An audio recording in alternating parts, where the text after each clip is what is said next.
তবে আমরা ভগবানের কৃপা পেলেও পেতে পারি। শোনা, আমার কথা শুনে রাগ করো না, রাগ করো না তো, রাগ করো না মা, হরি বল। তোমার ভালোর জন্যই আমি বললাম যে এত কষ্ট করে এখানে এসেছো, নিজের নিজের কাজ কর্ম সব সেরে, তাহলে একটু যদি মনটা কীর্তনের দিকে দাও, ভগবানের চরণে দাও, তোমার মানব জনমটা ধন্য হবে। এ জগতে আমরা যাদেরকে আপন ভাবি, আমরা ছেলে মেয়ে বন্ধু বান্ধব আত্মীয় স্বজন, এদেরকে আমরা সব সময় বলি যে এরা আমার আপন, কিন্তু না, যখন এই দেহ ছেড়ে পাখিটা চলে যাবে মা, সেদিন সঙ্গে কি যাবে? সেদিন সঙ্গে কি যাবে? নাম যাবে আর এই প্রাণটা যাবে। মানুষ কিন্তু মরে না, একটা কথা ভালো করে ভেবে রাখুন মায়েরা, মানুষ কিন্তু মরে না। তাহলে এই যে মানুষ মরে গেলে দেহটাকে সৎকার করে আসি, এই দেহটার সৎকার করি, আমিটা কিন্তু মরে না, আমার ভিতরে যে বসে আছে সে কিন্তু মরে না। তাহলে এই দেহটা কিন্তু বাবা নষ্ট হয়ে যায়।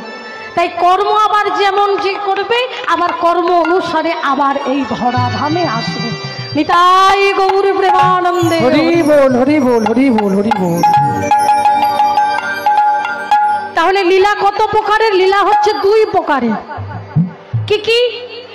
এক হলো নিত্য লীলা, আর এক হচ্ছে নৈমিত্তিক লীলা। আচ্ছা, নিত্য লীলা কোনগুলো? এই যে আজকে সকাল থেকে শুরু হয়েছে যে অষ্টকালীন যে লীলা কীর্তন, এটা হচ্ছে কিন্তু বাবা নিত্য লীলা। হরি বল। দেখুন মায়েরা, এই চর্মচক্ষু দিয়ে কিন্তু সেই লীলা দর্শন হয় না। রাধে রাধে, হবে না। শাস্ত্র বলছে কৃষ্ণ কৃপা জগতময়, গুরু কৃপা কোন কোন ভাগ্যবান ভাগ্যবতী। হরি বল হরি বল। ভগবান শ্রীকৃষ্ণ জগৎকে কৃপা করে রেখেছেন। বলে আমার কাছে একটা মানুষও যা, একটা কুকুরও তা, একটা পশুও তা, কিন্তু বাবা গুরু কৃপা, গুরু কৃপা সবার ভাগ্যে হয়। ভগবান তো সকলকে কৃপা করে রেখেছে, কিন্তু বাবা ভক্তির পাত্রটা যার যেমন, ভক্তির পাত্র যে যেমন ভাবে সাজিয়ে রেখেছে। এই যে এখানে কীর্তন হচ্ছে, কত রকমের লাইট দেখতে পাচ্ছেন না? কোনোটা গোল, কোনোটা লম্বা, কোনোটা লাল, কোনোটা নীল, কোনোটা সবুজ, কোনোটা বেগুনি, কি কোনোটা বড়, কোনোটা ছোট। ঠিক তদ্রূপ যার যেমন ভক্তির পাত্র, সে ভগবানকে কিন্তু ঠিক তেমন ভাবেই আস্বাদন করে। সেই জন্য বলছে জন্ম হোক সেটা যেটা সেটা, কর্ম হোক ভালো, কর্ম হোক যেটা সেটা, সঙ্গ হোক ভালো। আপনি যদি চোরের সঙ্গ করেন, আপনি একদিন চোর হবেন। চুরি না করলেও আপনাকে দোষী হতে হবে, হবেই হবে। ছোট্ট একটু দৃষ্টান্ত দিয়ে দিই। আইনস্টাইনকে তো সবাই চেনেন নাকি? আইনস্টাইনের একটা ড্রাইভার ছিল বাবা। তো একদিন আইনস্টাইনের ড্রাইভার বলছে যে আপনি প্রত্যেকটা সবাই যা যা ভাষণ আপনি দেন, আমি সব মুখস্থ করে ফেলেছি। বলে কি সব মুখস্থ করে ফেলেছো? বলে হ্যাঁ। বলে শোনো, আমি কালকে যাব এক জায়গায় ভাষণ দিতে, সেইখানে আমাকে কেউ চেনে না, তুমি আমার হয়ে ভাষণটা দিয়ে দিও। হরি বল হরি বল। বলে বেশ ভালো কথা।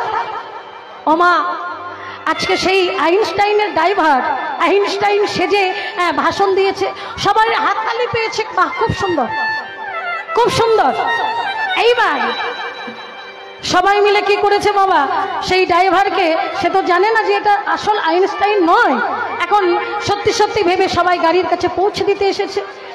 আসতে দিয়ে বলছে এই যে স্যার একটা কথা বলবো, একটা কথা বলবো। বলে হ্যাঁ হ্যাঁ বলো। বলছে আপনি যে আপেক্ষিকের যে সংজ্ঞাটা বলছিলেন, একটু যদি সংক্ষেপে একটু বলতেন তাহলে ভালো হতো, একটু বলুন না। এইবার আসল যে আইনস্টাইন, সে মনে মনে ভাবছে এইবার বেটা মরেছে।